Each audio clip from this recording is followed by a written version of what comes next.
Blockchains are incredibly popular nowadays. But what is a blockchain?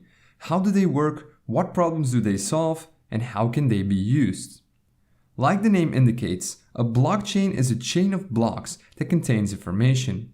This technique was originally described in 1991 by a group of researchers and was originally intended to timestamp digital documents so that it's not possible to backdate them or to tamper with them, almost like a notary. However, it went by mostly unused until it was adapted by Satoshi Nakamoto in 2009 to create the digital cryptocurrency Bitcoin. Now, a blockchain is a distributed ledger that is completely open to anyone. They have an interesting property. Once some data has been recorded inside a blockchain, it becomes very difficult to change it. So how does that work? Well, let's take a closer look at a block.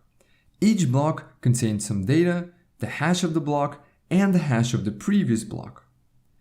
The data that is stored inside a block depends on the type of blockchain. The Bitcoin blockchain, for example, stores the details about a transaction in here, such as the sender, receiver, and the amount of coins. A block also has a hash. You can compare a hash to a fingerprint.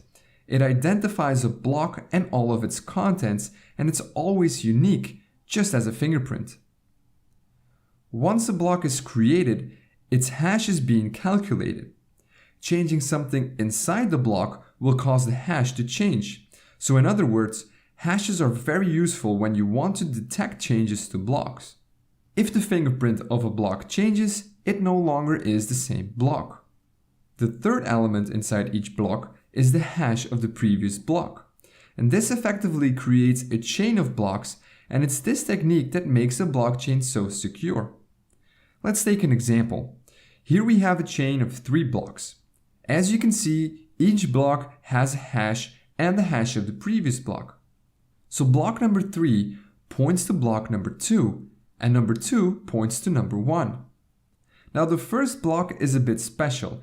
It cannot point to previous blocks because, well, it's the first one. We call this block the genesis block. Now let's say that you tamper with the second block. This causes the hash of the block to change as well. In turn, that will make block 3 and all following blocks invalid because they no longer store a valid hash of the previous block. So changing a single block will make all following blocks invalid. But using hashes is not enough to prevent tampering.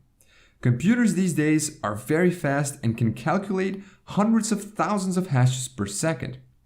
You could effectively tamper with a block and recalculate all the hashes of other blocks to make your blockchain valid again. So to mitigate this, blockchains have something that is called proof of work. It's a mechanism that slows down the creation of new blocks. In Bitcoin's case, it takes about 10 minutes to calculate the required proof of work and add a new block to the chain. This mechanism makes it very hard to tamper with the blocks because if you tamper with one block, you'll need to recalculate the proof of work for all the following blocks. So the security of a blockchain comes from its creative use of hashing and the proof of work mechanism. But there is one more way that blockchains secure themselves, and that is by being distributed. Instead of using a central entity to manage the chain, blockchains use a peer-to-peer network and everyone is allowed to join. When someone joins this network, he gets a full copy of the blockchain. The node can use this to verify that everything is still in order. Now, let's see what happens when someone creates a new block. That block is sent to everyone on the network. Each node then verifies the block to make sure that it hasn't been tampered with. And if everything checks out, each node adds this block to their own blockchain. All the nodes in this network create consensus. They agree about what blocks are valid and which aren't. Blocks that are tampered with will be rejected by other nodes in the network. So to successfully tamper with a blockchain, you'll need to tamper with all the blocks on the chain, redo the proof of work for each block, and take control of more than 50% of the peer-to-peer network. Only then will your tampered block become accepted by everyone else. So this is almost impossible to do. Blockchains are also constantly evolving. One of the most recent developments is the creation of smart contracts.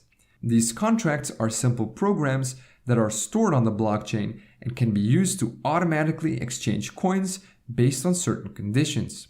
More on smart contracts in a later video. The creation of blockchain technology piqued a lot of people's interest.